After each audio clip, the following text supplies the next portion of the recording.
My husband's secretary looked me up and down at the office party and said, "No wonder he works late so often, avoiding going home." I smiled sweetly and asked her one simple question very quietly. Her confident expression cracked immediately like glass, and she avoided me the entire rest of the night, hiding in corners and leaving early without saying goodbye. I smiled at Elizabeth. Not a big smile, just enough to show teeth. The kind of smile that could mean anything. "That's funny," I said, keeping my voice pleasant. "I was just thinking about how much Ryan must trust you." She blinked, her champagne glass pausing halfway to her lips. "What? With all those late nights? All that access?" I took a step closer, still smiling. The other wives were pretending to look at their phones now, but I could feel them listening. "It must be nice having someone believe in you so completely. Even after mistakes." Elizabeth's face did something complicated. The confident smirk flickered. "I don't know what you're talking about," she said, but her voice had changed. Less champagne bold, more uncertain. I leaned in close enough that only she could hear me. Close enough to smell her expensive perfume and the wine on her breath. "Does Ryan know about October 12th? I asked quietly. "Because I'm wondering if the senior partners know that you've been accessing their confidential settlement files from his computer after hours."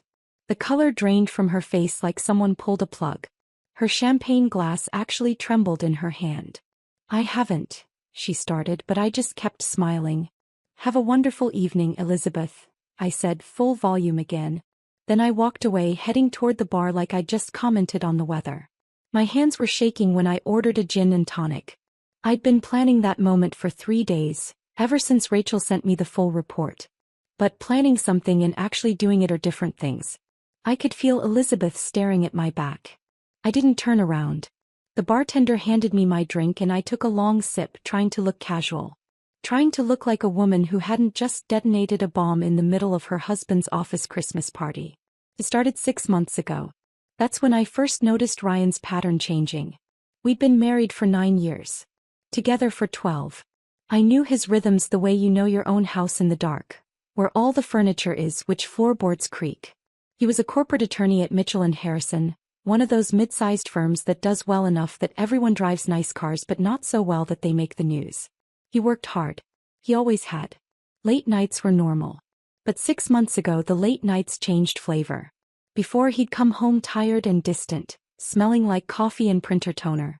He'd heat up whatever I'd left him, eat standing at the kitchen counter, maybe tell me about a deposition or a difficult client. Then he'd shower and fall asleep within minutes. After he came home tired but wired. He'd shower first, immediately. He'd pick at his food. He'd be on his phone constantly, texting, his face doing things I couldn't read. And he started working late on Wednesdays, which he'd never done before because Wednesday was when the partners played golf and the office was quiet. I'm not stupid. I know what those signs usually mean. So I did what you're supposed to do. I checked the credit cards. I found hotel charges from the Marriott downtown. 3 of them, all on Wednesday afternoons over the span of 6 weeks. The charges stopped after that, but by then I'd already started investigating. I hired Rachel on a Tuesday morning in October, sitting in her small office above a bail bondsman in a strip mall 40 minutes from my house. She looked exactly the same as she had in college, just with better clothes and reading glasses. "You think he's cheating?" Rachel said. It wasn't a question. "I think something's wrong," I said. "I just don't know what." She nodded, made notes on a yellow legal pad. "What's her name?" "The secretary. Elizabeth Thornton. She's been with the firm for 3 years. She's his secretary, but she also does paralegal work. She's..." I hesitated. "She's very good at her job." "They usually are," Rachel said. She wasn't being cruel, just factual. "I'll need 2 weeks. Maybe 3. I'll start with the basics. Surveillance, background check, social media. We'll see what shakes out." What shook out was strange. Rachel called me on a Wednesday afternoon, 2.5 weeks into the investigation. I was at Target staring at throw pillows and trying to remember why I'd come. "Your husband isn't having an affair," Rachel said without preamble. "At least not a physical one." I followed him to 4 different late-night sessions. 3 times he met Elizabeth at the office after hours. Once they met at a coffee shop. Every meeting they talked intensely for 1 to 2 hours. No touching. No hotel rooms. Just talking. What were they talking about? That I couldn't tell you. But here's what's interesting. I ran a deep background on Elizabeth Thornton and something popped. She had a DUI arrest on October 12th. Hit a parked car leaving a bar in Riverside. Blood alcohol was 0.12. Should have been a slam dunk prosecution. Should have been. The charges disappeared. Not dropped, disappeared. The arrest record got sealed. The whole thing vanished from the public database within 72 hours. That takes serious legal intervention, Catherine. The kind of intervention a mid-sized law firm could provide if they were very motivated. I stood in the Target aisle holding a gray throw pillow, my phone pressed to my ear. Why would the firm cover up her DUI? That's the question, isn't it? Rachel said. I did some more digging. Called in a favor with a friend at a rival firm. Elizabeth has access to things most secretaries don't. Client files. Settlement documents. Partner communications. Your husband shares his computer password with her so she can handle things when he's in court. That's normal, I said. Secretaries need access. Sure. But here's what's not normal. There've been whispers at that firm for about 6 months. Nothing concrete, nothing you could take to the bar association. But rumors about billing irregularities on a major case. Hours that don't add up. Work that was supposedly done but maybe wasn't. The kind of thing that could sink a mid-level associate's career if anyone looked too closely. My mouth went dry. Ryan. I can't prove anything, Rachel said. But the timeline matches. Elizabeth's DUI happens in October. The firm makes it vanish. Your husband starts working late with her constantly right around the same time. And there are those hotel charges from before. What about the hotel charges? They weren't for affairs, Catherine. I checked the dates against court records. Those were days your husband was supposedly in depositions out of town. But the depositions were local. He was billing the client for travel expenses that didn't happen. I sat down on the floor of Target, right there in the home goods section. A woman with a cart full of Christmas decorations gave me a concerned look and kept walking. So they're both in trouble, I said slowly. Elizabeth knows Ryan falsified billing. Ryan helped Elizabeth cover up her DUI. They're stuck together. That's my read, Rachel said. Mutually assured destruction. She keeps quiet about his fraud, he keeps her employed and protects her from the DUI consequences. But Catherine, here's the thing. If Elizabeth has been accessing confidential files from his computer and if anyone finds out, that's a whole different level of problem. That's a breach of client confidentiality. That's disbarment territory for everyone involved. Does she have access to confidential files? I can't prove she's actually accessed anything, Rachel said. But she has his password. She's there after hours. And a secretary with a secret that big? She's either playing it completely safe or she's taking advantage. My money's on the latter. That was 3 weeks ago. Since then I'd been watching. Waiting. Trying to figure out what to do with information that felt like holding a live grenade. Ryan didn't know I knew anything. He came home late on Wednesdays. He was distracted, irritable, always on his phone. We barely talked anymore. We hadn't had sex in 2 months. When I tried to ask him what was wrong, he said he was stressed about work and I should be more understanding. At night, lying next to him in the dark, I'd think about confronting him privately. But what would that accomplish? He'd deny everything, or he'd confess and beg me to keep quiet, or he'd somehow make it my fault for not trusting him. The problem wouldn't go away. Elizabeth would still be there, still working late with him, still holding leverage over both of us. But if I was going to do this, I needed to do it right. The Christmas party was perfect.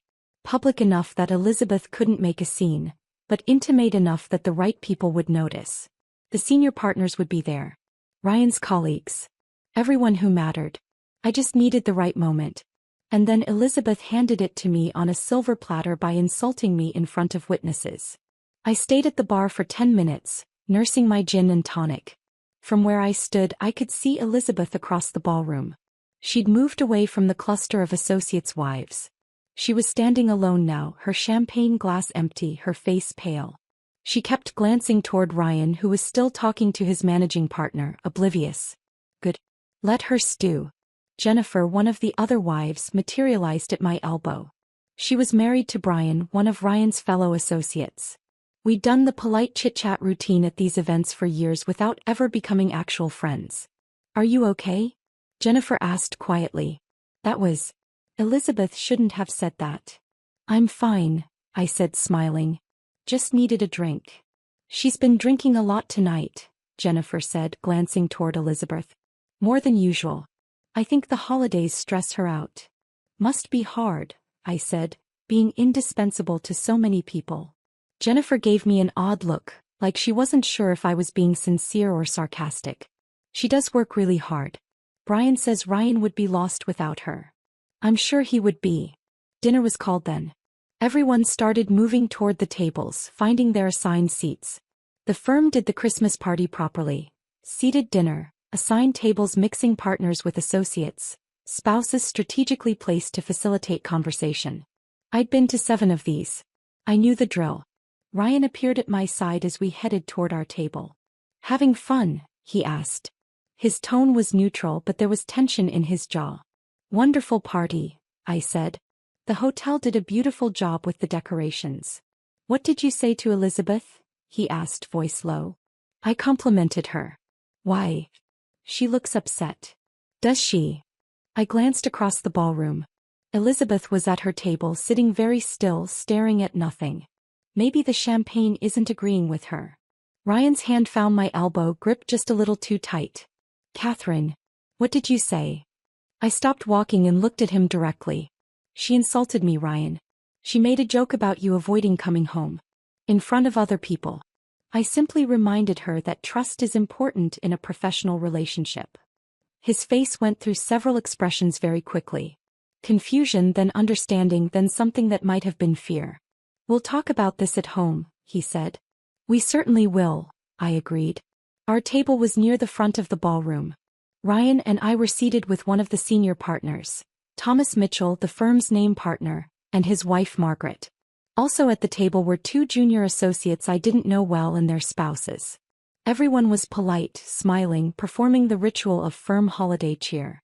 Elizabeth was 3 tables away. I could see her if I tilted my head slightly. She wasn't eating. She was drinking water now, no more champagne. Every few minutes she'd pull out her phone, look at it, put it back down. Catherine, how have you been? Margaret Mitchell asked. She was in her 60s, elegant, wearing pearls. We haven't seen you at the firm events lately. Just busy with work, I said. I taught high school English, which always seemed to surprise people at these events, like they expected all the wives to be stay-at-home mothers or interior decorators. End of semester is always chaotic. I don't know how you do it, Margaret said. Teaching teenagers. That must be exhausting. It has its challenges, I agreed. But at least teenagers are usually honest about what they're thinking. Even when they're lying, you can tell.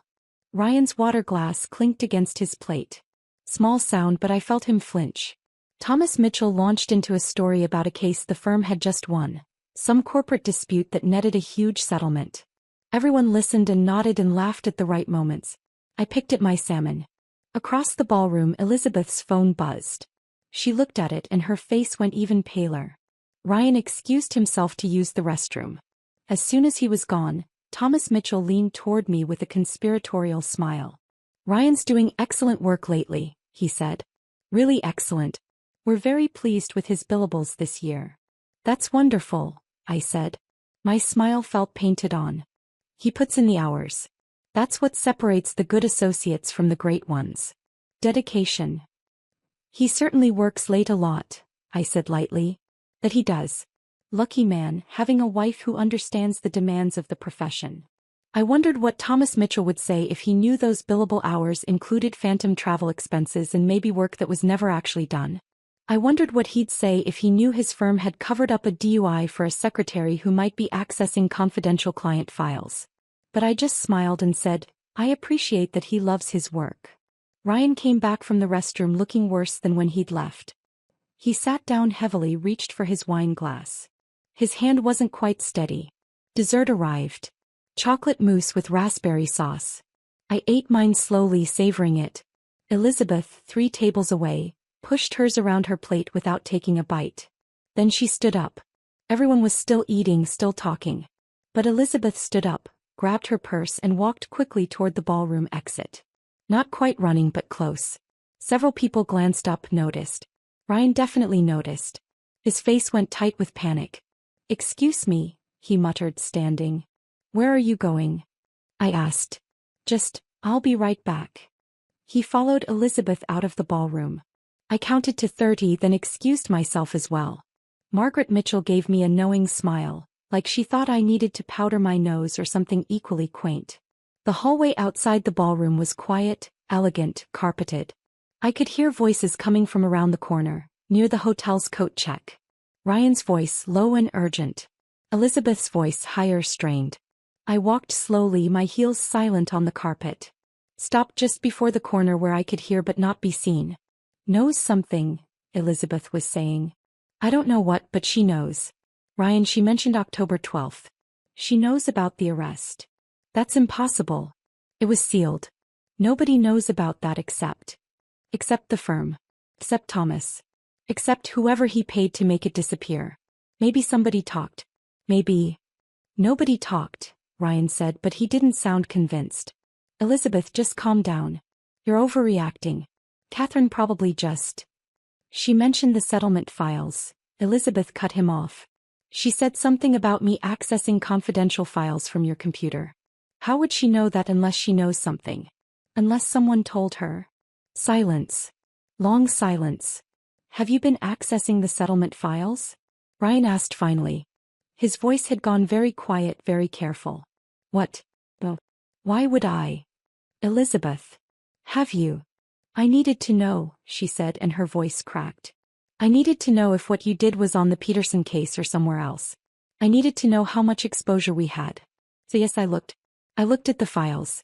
I looked at the billing records. And Ryan, there's a problem. Jesus Christ, Ryan breathed. The Peterson case has holes in it. Big holes. Anyone who looks closely is going to see that some of those billable hours are fabricated. And if they're looking at Peterson, they might look at other cases. And if they look at other cases. I get it, Ryan snapped. I get it. God, Elizabeth, you shouldn't have accessed those files. Do you understand what kind of risk that is? If anyone finds out. I was trying to help, Elizabeth said. She sounded close to tears now. I was trying to figure out how bad it was. Because if it's bad, Ryan, if they find out, I'm done too. I helped you cover it up. I was there when you logged those hours. My name is on the support documentation. I felt cold. Colder than I'd felt in weeks.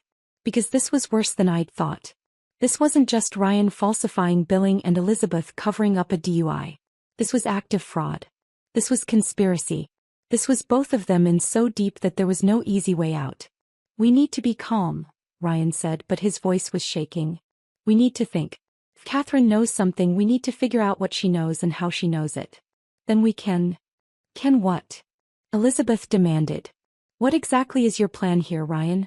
Because from where I'm standing, your wife just threatened me in the middle of your office Christmas party, and I don't think she was bluffing. I'll talk to her, Ryan said. I'll handle it. Like you've handled everything else? That's not fair. Nothing about this is fair, Elizabeth said, and now she was definitely crying. Nothing about any of this is fair. I made one mistake. One stupid mistake, and now my entire career is tied to whether or not your wife decides to destroy us both. I stepped around the corner. They both froze. Elizabeth's mascara was running.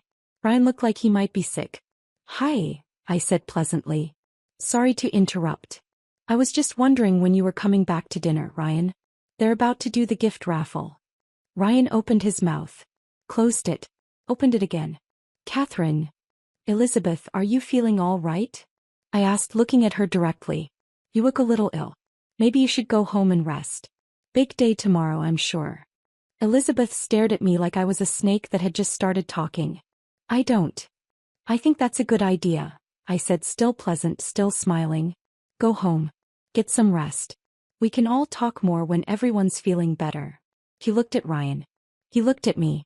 Nobody moved for a long moment. Then Elizabeth grabbed her coat from the coat check and left without another word. Just walked out of the hotel into the cold December night. Ryan and I stood in the hallway alone. What do you know? He asked finally. Everything, I said. I know about the Peterson case. I know about the hotel charges that weren't really travel expenses. I know about Elizabeth's DUI and how the firm made it disappear. I know about the files she's been accessing. I know all of it, Ryan. His face crumpled. For a moment he looked like he might cry too. How? Does it matter?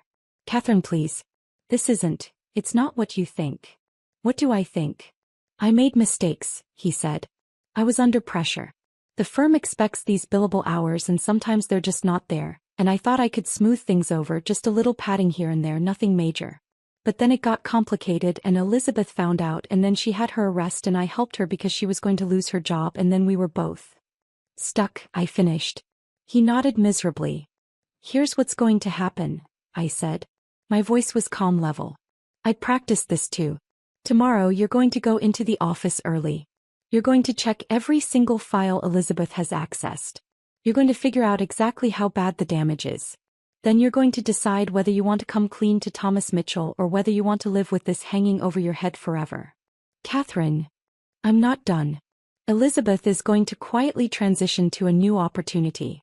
She's going to get a good reference and a decent severance, and she's going to leave without making a fuss. And you're going to come home every night at a reasonable hour from now on.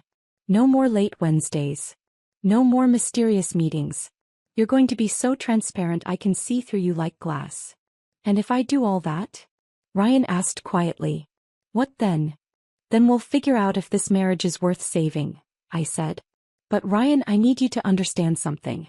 I'm not the helpless wife you've been avoiding coming home to. I'm the person who figured this all out while you and Elizabeth thought you were being clever. I'm the person who knows everything now. So if you ever treat me like I'm stupid again, I won't ask questions. I'll just make phone calls. He looked at me like he'd never seen me before.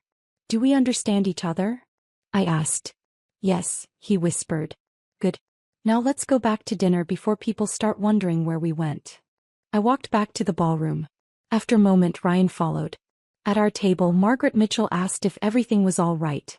I said everything was fine. Elizabeth just wasn't feeling well and had gone home early. Thomas Mitchell made a sympathetic noise and said the flu was going around. The gift raffle happened. Someone won a spa basket. Someone else won a gift certificate to a steakhouse. Everyone clapped politely. Ryan sat next to me, not eating, not talking, his face gray. I finished my chocolate mousse. It was delicious. We stayed until the end of the party because leaving early would have looked strange. We said goodnight to Thomas and Margaret Mitchell, to the other associates and their spouses. Everyone said what a lovely evening it had been. In the car driving home, Ryan tried to talk. I turned on the radio. Classical music, a piano concerto. I hummed along. When we got home, I went upstairs and changed out of my red dress. Hung it carefully in the closet. It had served its purpose. Ryan stood in the bedroom doorway. Can we talk now? Tomorrow, I said. Tonight I'm tired. Catherine, please. Tomorrow, Ryan. He slept in the guest room that night. I slept better than I had in 6 months. 2 days later, Elizabeth Thornton announced she was leaving Mitchell and Harrison to pursue new opportunities. Her departure was friendly, professional. He got a good reference. She sent a thank you email to the whole office. Ryan started coming home at 6 o'clock. Every night like clockwork. 3 weeks after the Christmas party, he told me he'd gone to Thomas Mitchell. Confessed to the billing irregularities on the Peterson case. Offered to make financial restitution and accept whatever consequences the firm deemed appropriate. Thomas Mitchell, Ryan said, had been surprisingly understanding. Mistakes happen. Pressure does things to people. What matters is integrity and honesty when things go wrong. Ryan would be on probation for a year, his partnership track delayed, but he'd keep his job. I asked if he'd mentioned Elizabeth's access to the confidential files. He said he hadn't. Some secrets, he said, were better left buried if they didn't need to be exposed. I didn't argue. The marriage might not survive this, but at least Ryan was finally being honest. At least he was finally treating me like an equal instead of an obstacle to manage. Rachel called me a week into January. I heard Elizabeth Thornton left the firm. Friendly departure. Very friendly, I said. And your husband? Coming home on time. Telling the truth. We'll see. You did good, Catherine, Rachel said. You played it perfectly. I just asked a question, I said. The right question at the right time is more powerful than any accusation, Rachel said. You knew that. That's why it worked. After we hung up, I thought about that. About power and knowledge and the moment you choose to use both. About the years I'd spent making myself smaller, quieter, easier. I wasn't small anymore. And if Ryan wanted this marriage to work, he was going to have to learn to live with a wife who knew how to ask the right questions. What would you have said to Elizabeth? Drop your favorite moment from Catherine's power move in the comments below. If you loved watching her reclaim her dignity, hit that like button and subscribe for more stories about women who refuse to stay silent. Your support means everything.